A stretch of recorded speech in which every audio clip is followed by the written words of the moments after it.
प्रदेश हमारा का वक्त हुआ है। नमस्कार, मैं रविंद्र सिंह आपके साथ। पहली खबर अलवर से, जहां शेरपुरा गांव के पास एक गैरेज में खड़ी 2 डंपरों में आग लग गई है। बताया जा रहा है कि शॉर्ट सर्किट की वजह से इन डंपरों में आग लगी है। आग लगने के बाद पूरे गैराज में हड़कंप मच गया है। मामले की सूचना पर पुलिस और दमकल की टीम मौके पर पहुंची है। दमकल ने करीब 1 घंटे की कड़ी मशक्कत के बाद आग पर काबू पाया।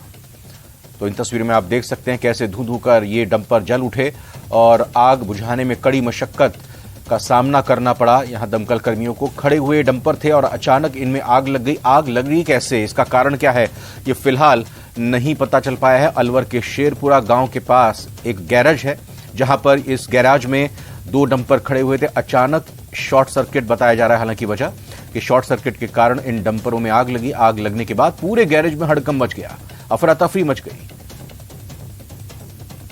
सर, थाने से फोन आया, हमारे पास सूचना मिली, हम यहाँ पहुंचे और आग पे काबू पा लिया। कितने ट्रकों में आग लगी सर? सर 2 ट्रकों में आग लगी। आग पर काबू पूरी तरह पा लिया है? पूरी तरह से पा लिया सर। तो नुकसान, दोनों ट्रक जल गए? नुकसान में 2 ट्रक जल गए। श्री गंगानगर से बड़ी खबर है, जहां पर कार और बाइक में भिड़ंत हो गई है। बाइक सवार 2 लोगों की मौत हो गई है। मिर्जेवाला रोड पर यह हादसा हुआ है। केसरी सिंहपुर इलाके के ही दोनों मृतक बताए जा रहे हैं। श्री गंगानगर में कार और बाइक में टक्कर हुई, जिसमें 2 लोगों को जान गंवानी पड़ी।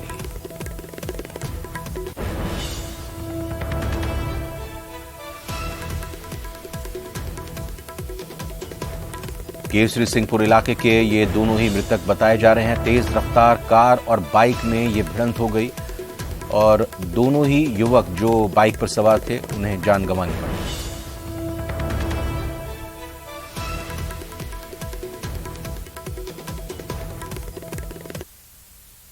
वीरांगना मामले पर सचिन पायलट का बड़ा बयान सामने आया है। टोंक में वीरांगना मामले पर सचिन पायलट ने बोला है कि पुलिस के व्यवहार पर उन्होंने सवाल उठाए हैं अपने बयान के जरिए। सीएम के स्टेटमेंट पर भी सचिन पायलट ने अपनी बात रखी है। उनका कहना है कि छोटी मोटी मांग को पूरा कर सकते हैं, बात सुनने में किसी को ईगो सामने नहीं लाना चाहिए। इसके अलावा सचिन पायलट ने कहा है कि सड़क मूर्ति की मांग पूरा कर सकते हैं, संवेदनशीलता से बात सुननी चाहिए। मुद्दा मार्मिक है और उसी तरीके से इसे डील भी करना चाहिए। किसी को 1, 2, 3 नौकरी देने से कोई बड़ा बदलाव नहीं आने वाला है। लेकिन उनके साथ जो व्यवहार पुलिस ने किया, जो हमने टेलीविजन में देखा, वो उसको कोई भी एक्सेप्ट नहीं कर सकता है। और किसी भी नागरिक के साथ अगर कोई इस प्रकार का व्यवहार करता है, उसको हम एक्सेप्ट नहीं कर सकते। खासकर जो महिला हैं, विधवा हैं, और कोई भी कारण रहा हो, उनकी बातों को मानना ना मानना, जायज़ रखना ना रखना, केंद्र सरकार, राज्य सरकार, वो विषय बात का है। लेकिन जिस प्रकार का ट्रीटमेंट किया, जो मेरे को खुद वो बता रही थी, तो मैं खुद बहुत आहत था और मुझे लगा अगर किसी व्यक्ति ने इस प्रकार की कार्रवाई करवाई है या करी है तो उसकी जांच कराकर उस पर कार्रवाई करनी चाहिए। मेरा मानना है, मैं आज भी इस बात पर कायम हूँ। जहाँ तक बाकी विषय हैं, उस पर सरकार ने अपनी बात रखी हुई है, लेकिन इस मुद्दे पर किसी को भी राजनीति नहीं करनी चाहिए। हर व्यक्ति को अपनी बात रखने का अधिकार है। धरना देना, प्रदर्शन करना, मांग रखना, ये हमारे लोकतंत्र की एक पहचान है। इसमें किसी को आपत्ति नहीं होनी चाहिए।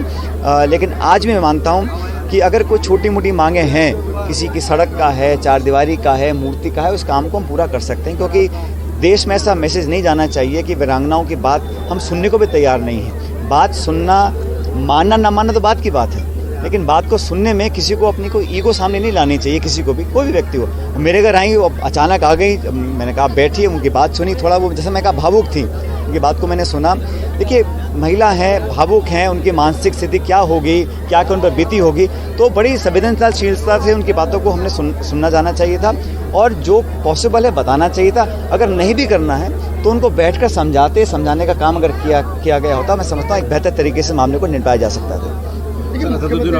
नई परिपाटी डल सकती है, नौकरी को लेकर, जेवर को या किसी। देखिए, जहाँ तक नौकरियों की बात है, किसी को 1 या 2 या 3 नौकरी देना न देना, इससे कोई बहुत बड़ा बदलाव आने वाला नहीं है। लेकिन जो मुद्दा अगर मार्मिक है तो उसी तरह इसको डील भी करना चाहिए।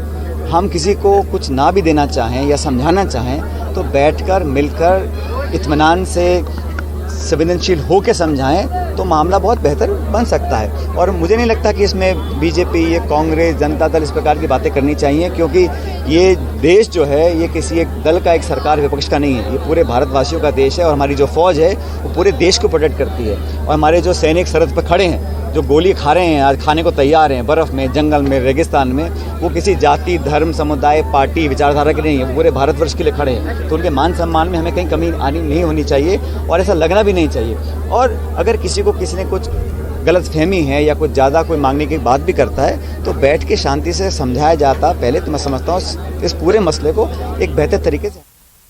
और इस बीच बड़ी खबर भरतपुर से मिल रही है, जहां पर नगर अस्पताल में हंगामा हुआ है। सांसद रंजीता कोली यहां पर पहुंची थी वीरांगना सुंदरी देवी के पास। सांसद रंजीता कोली को पुलिस कर्मियों ने रोका, सांसद के साथ धक्का मुक्की हुई है। सांसद ने वीरांगना सुंदरी देवी को भरतपुर आरबीएम अस्पताल लाने की कोशिश की। अस्पताल में जमकर हंगामा देखने को मिला है। सांसद रंजीता कोली इस दौरान बेहोश भी हो गई।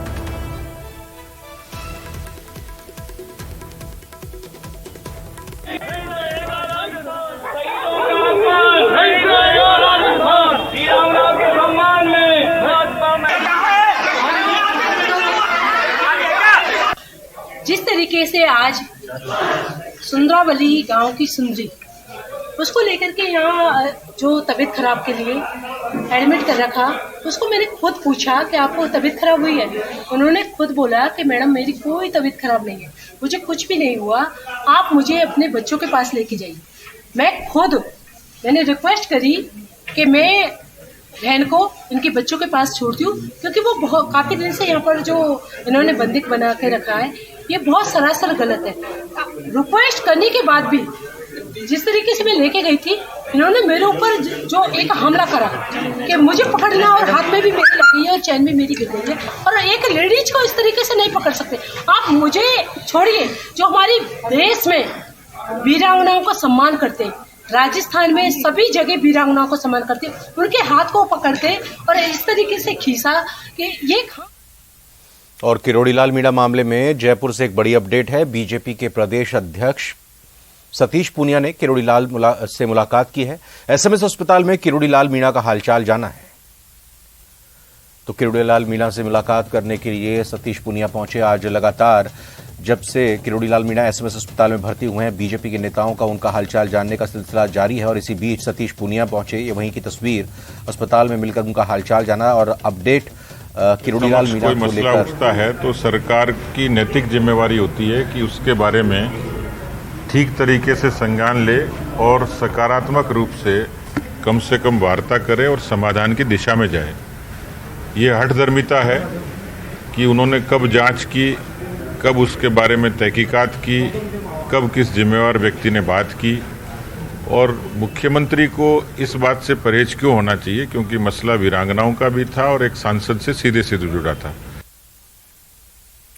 पुलवामा शहीदों की शहादत पर संग्राम अब सियासी महाभारत का रंग लेने लगा है। रात 3 बजे प्रदर्शनकारियों को उठाने और दोपहर 3 बजे तक जयपुर में जोरदार हंगामा हुआ।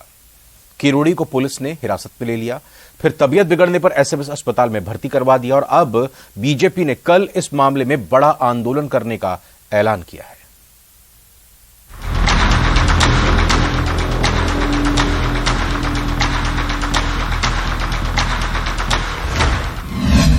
शहादत पर संग्राम भारी, देर रात पुलिस ने उठाया धरना, किरोड़ी समर्थकों और पुलिस में झड़प, कल बीजेपी करेगी बड़ा आंदोलन। कल 11 बजे हम इस पूरी लड़ाई को सड़क पर लड़ेंगे और इस सरकार की चूल्हे हिलाएंगे। अब ये लड़ाई सड़क पर होगी। तो सुना आपने, कल बीजेपी एक बड़ा आंदोलन करेगी। वीरांगनाओं की मांगों को पूरा करवाने और किरोड़ी मीणा से कथित बदसलूकी के विरोध में बीजेपी ने बड़ा प्रदर्शन करने का ऐलान किया है। दरअसल पिछले 5 दिनों से सचिन पायलट के बंगले के बाहर सिविल लाइंस में चल रहा वीरांगनाओं का धरना रात 3 बजे पुलिस ने हटा दिया। वीरांगनाओं की मांगों को लेकर सांसद किरोड़ीलाल मीणा 15 दिन से शहीद स्मारक पर धरने पर बैठे थे। करीब 10 दिन तक शहीद स्मारक पर धरना दिया और उसके बाद 5 दिनों से सिविल लाइंस पर धरना चल रहा था। रात 3 बजे सांसद किरोड़ीलाल मीणा की मौजूदगी में पुलिस ने तीनों वीरांगनाओं को अलग अलग एम्बुलेंस से कोटा, भरतपुर और शाहपुरा में उनके घर भेजा। सांसद किरोड़ी लाल मीणा के 9 समर्थकों को महिंद्रा सेज थाने जाकर पुलिस ने गिरफ्तार कर लिया। सुबह 9:30 बजे सांसद किरोड़ी लाल मीणा अपने समर्थकों से मिलने के लिए महिंद्रा सेज थाने पर पहुंचे। किरोड़ी वहीं कुछ देर धरने पर बैठ गए। सुबह करीब 11 बजे सांसद किरोड़ी लाल मीणा शाहपुरा में रहने वाली वीरांगना मंजू जाट से मुलाकात करने के लिए जयपुर से रवाना हुए। करीब 11:30 बजे सामोद थाने के बाहर जयपुर पुलिस ग्रामीण ने किरोड़ी लाल मीणा को उनके समर्थकों के साथ रोक लिया।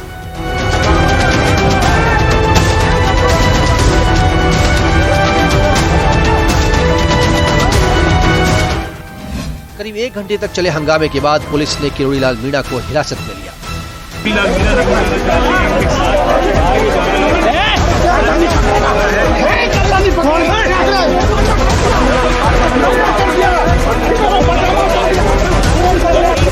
दोपहर करीब 1 बजे पुलिस हिरासत में डॉक्टर किरोड़ी लाल मीणा की तबीयत बिगड़ी, तब उन्हें गोविंदगढ़ सामुदायिक स्वास्थ्य केंद्र ले जाया गया।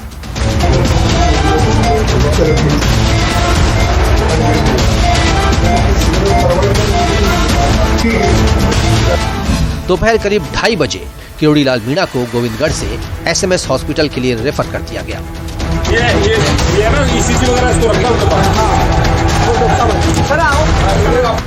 दोपहर 3 बजे SMS हॉस्पिटल में किरोड़ी लाल मीणा के समर्थकों और पुलिस के बीच झड़प हो गई।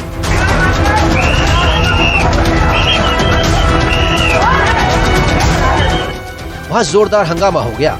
इसी के साथ भाजपा नेताओं के पहुंचने का सिलसिला भी शुरू हो गया। राजेंद्र राठौड़, अरुण चतुर्वेदी, ओम माथुर किरोड़ी का हालचाल जानने SMS अस्पताल पहुंचे। बीजेपी के कल बड़ा आंदोलन करने के ऐलान के बाद कांग्रेस की ओर से मानवेंद्र सिंह जसोल ने प्रेस वार्ता की। उन्होंने कहा कि नियमों के अनुसार शहीद के परिवार में पत्नी या पुत्र को ही सरकारी नौकरी दी जा सकती है। ये गृह मंत्रालय के नियम है, इसमें केंद्र सरकार ही कोई निर्णय ले सकती है। उन्होंने कहा कि पुलवामा के शहीदों को लेकर हो रही राजनीति दुर्भाग्यपूर्ण है। बच्चे की नौकरी, वीरांगना की नौकरी अभी भी सुरक्षित है। अगर वीरांगना चाहे तो वीरांगना स्वयं ले सकती है। अभी जैसे मेरे रेजिमेंट की वीरांगना ने ली है ना झालावाड़ में, इसी के बारे में तो मैं बोल रहा, ये राजनीति हो रही है पुलवामा को लेकर, दुर्भाग्य की बात है। इधर कैबिनेट मंत्री प्रताप सिंह खाचरियावास ने भी कहा कि वीरांगनाओं के मामले में मुख्यमंत्री को ही फैसला करना है। शहादत पर संग्राम अब महाभारत में बदल सकता है। कल बीजेपी ने बड़े आंदोलन की चेतावनी दी है।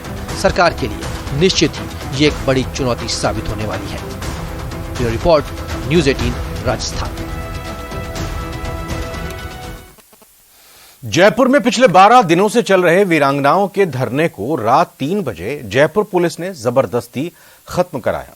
किरोड़ी लाल मीणा को पुलिस ने हिरासत में लिया तो उनके साथ जोर जबरदस्ती करने की भी खबर सामने आ गई। गंभीर हालत में मीणा को जयपुर के गोविंदगढ़ अस्पताल लाया गया, जहां पर वहां से SMS में उनको भर्ती किया गया।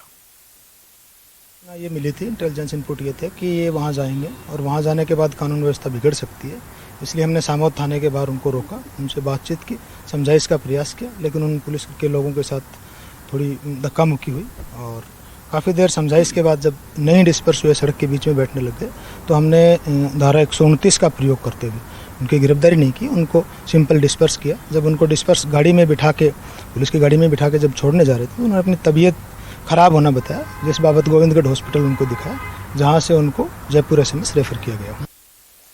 राजधानी जयपुर में धरना दे रही वीरांगनाओं को पुलिस ने रात 3 बजे एम्बुलेंस में उनके गृह जिले भरतपुर, जयपुर ग्रामीण और कोटा भेज दिया और इस बीच पुलिस कार्रवाई का विरोध कर रहे 9 युवकों को महेंद्र सेज थाने में पुलिस ने शांति भंग के आरोप में गिरफ्तार कर लिया। और इस बीच जयपुर के अतिरिक्त पुलिस कमिश्नर कुंवर राष्ट्रदीप ने न्यूज़ 18 राजस्थान से खास बातचीत की। कुंवर राष्ट्रदीप ने कहा कि वीरांगनाओं के स्वास्थ्य को देखते हुए उनको धरना स्थल से हटाया गया है, साथ ही सिविल लाइंस में निषेधाज्ञा लागू की गई है, वहां कोई भी धरना प्रदर्शन नहीं कर सकता है। मसले पर बातचीत करने के लिए हमारे साथ मौजूद है एडिशनल पुलिस कमिश्नर कुंवर राष्ट्रदीप सिंह जी। सर, ये जो घटनाक्रम हुआ कल रात को 3 बजे वीरांगनाएं ऐसे उठती हैं, क्या घटनाक्रम चला है कल रात को? देखिए, जैसा कि आपकी जानकारी में है कि वीरांगनाएं यहाँ पर अनशन कर रही थी और लगातार अनशन के जो हमारे जो पैरामीटर्स है उस पर हम लगातार उन्हें मेडिकली चेक करवा रहे थे। कल दोपहर बाद से डॉक्टर लगातार कह रहे थे कि इन्हें हॉस्पिटलाइज किए जाने की आवश्यकता है, क्योंकि इनके जो बॉडी वाइटल्स हैं वो डाउन हो रहे हैं, मेडिकल स्वास्थ्य जो है वो खराब हो रहा है, तो ऐसी स्थिति में इन्हें हॉस्पिटल में ले जाने की आवश्यकता है। हर कुछ घंटों में हम उनका मेडिकल कराते हैं। डॉक्टर ने लिख करके इस चीज़ को हमें दिया कि इन्हें हॉस्पिटल में ले जाने की आवश्यकता है। तो रात में जब हमने लास्ट उनको मेडिकल कराया, डॉक्टर की प्रेजेंस में इन लोगों को हॉस्पिटल शिफ्ट करने की प्रोसेस शुरू की गई, जिसमें कि उन लोगों को जिस जिले की वो हैं वहाँ पर उन्हें शिफ्ट किया गया। उनके जो हॉस्पिटल्स हैं उन जिलों के, वहाँ पर इन्हें पहुँचाया गया ताकि इन्हें प्रॉपर ट्रीटमेंट मिल सके। कैमरा पर्सन दिलीप के साथ विष्णु शर्मा, न्यूज 18 राजस्थान, जयपुर। बड़ी खबर आ रही है टोंक से, जहां पर विधायक सचिन पायलट ने विधानसभा क्षेत्र के दौरे पर ओवैसी का टोंक दौरे को लेकर और चुनाव लड़ने के मुद्दे को लेकर बयान दिया है। उनका कहना है कि इतने बड़े प्रदेश में अतिथियों का स्वागत हमारी परंपरा है, हर दल के नेता आए, लेकिन विकास की, लोगों को जोड़ने की बात होनी चाहिए। टोंक से ओवैसी की पार्टी के चुनाव लड़ने पर बोले सचिन पायलट की लोकतंत्र में जनता जनार्दन है, समय बताएगा कि कौन जीतेगा कौन हारेगा। हम खुले दिल के लोग हैं, हम तो स्वागत करते हैं, सबका स्वागत है, अपनी बात रखें। बेहतर होगा कि प्रदेश के लिए, सियासत के लिए प्यार मोहब्बत की बात हो। इतना बड़ा देश है, इतना बड़ा प्रदेश है, जो भी यहाँ पर आए, हम ये तो राजस्थान में तो अतिथियों का स्वागत करने का एक पुरानी परंपरा है। जो भी आए अपनी बात को रखे, लेकिन मेरा इतना निवेदन है हर दल के नेता से, कोई भी हो वो, कि जो भी यहाँ पर आए विकास की बात करे, लोगों को जोड़ने की बात करे, अमन चैन भाईचारे की बात करे, और लोकतंत्र में कोई भी आए चुनाव लड़े तो जनता तय करती है, जनता जनार्दन है, कौन जीतेगा कौन हारेगा समय बताएगा। लेकिन हमें तो हमेशा खुले दिल के लोग हैं और हमेशा हर एक का स्वागत करते हैं। लेकिन यहाँ पर जो भी आए व्यक्ति या दल या विचारधारक लोग आए, सबका स्वागत है, अपनी बात को रखें। लेकिन बेहतर ये होगा सियासत के लिए, प्रदेश और देश के लिए, कि जो भी यहाँ पर आए प्यार मोहब्बत की बात करे, कोई कमी दिखे उसको बताए, गिनाए, चर्चा करें। लेकिन डेवलपमेंट, लोगों के रोजगार इशू जो पब्लिक के हैं, वो ज्यादा मैं समझता हूँ रेखांकित करने की जरूरत है।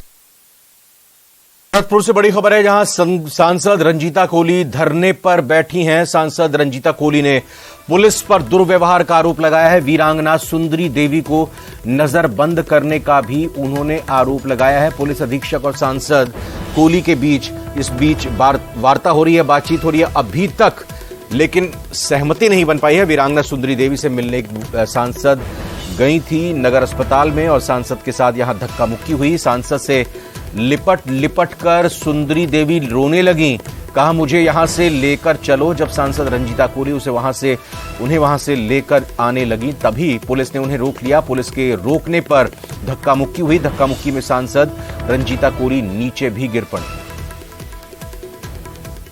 दीपक हमारे साथ जुड़ चुके हैं और जानकारी के साथ। दीपक, अभी बयान हमने सुनवाया कुछ देर पहले सांसद का, और अभी जानकारी ये मिल रही है कि बातचीत हो रही है अधिकारी और सांसद के बीच में कि आप धरने पर मत बैठिए, सहमति बनती दिख रही है। क्या कहना है सांसद का?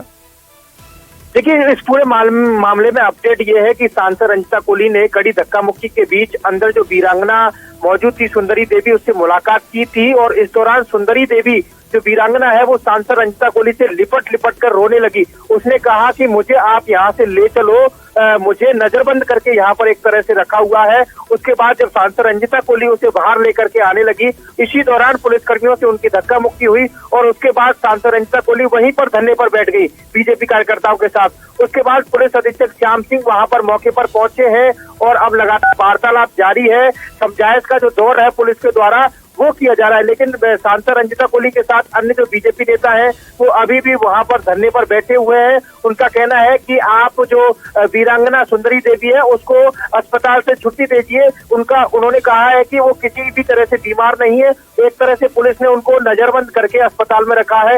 ये आरोप सांसद रंजीता कोली ने पुलिस पर लगाया है और दुर्व्यवहार का भी आरोप पुलिस पर लगाया गया है। उन्होंने कहा कि मैं जब मिलने जा रही थी तो मेरे साथ धक्का मुक्की की गई, मेरे साथ अभद्र व्यवहार किया गया, और उसके बाद जब वो अंदर पहुंची तो वीरांगना से उन्होंने पूरी बातचीत की है।